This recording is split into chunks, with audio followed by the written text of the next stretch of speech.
जुम्मे की नमाज पढ़ के यूं दुनिया भागती है, ओहो हो, पता नहीं कौन सी पीछे आग थी जो बुझाई जाएगी। और आज तक लोग मसला पूछ रहे हैं कि जुम्मे की बाद वाली सुन्नतें कितनी होती हैं। मैंने कहा कितने साल हो गए जुम्मा पढ़ते, कितने साल हो गए, अभी तक सुन्नतों का नहीं पता।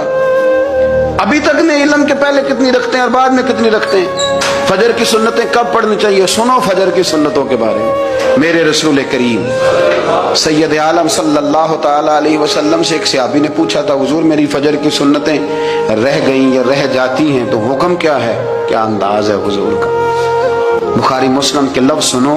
हुजूर सैयद आलम सल्लल्लाहु अलैहि वसल्लम फरमाने लगे, उसने क्या पूछा था, हुजूर जवाब क्या देते, फरमाया फजर की सुन्नतें कभी ना छोड़ना, फजर की पहली दो सुन्नतें कभी ना छोड़ना। या रसूल अल्लाह सल्लल्लाहु ताला अलैहि वसल्लम मेरी रह गई हैं, रह जाती हैं। फरमाया फजर की दो सुन्नतें न छोड़ना, फरमाया फजर की पहली दो सुन्नतें मुझे दुनिया और दुनिया के अंदर जो कुछ है वो सबसे ज्यादा प्यारी है।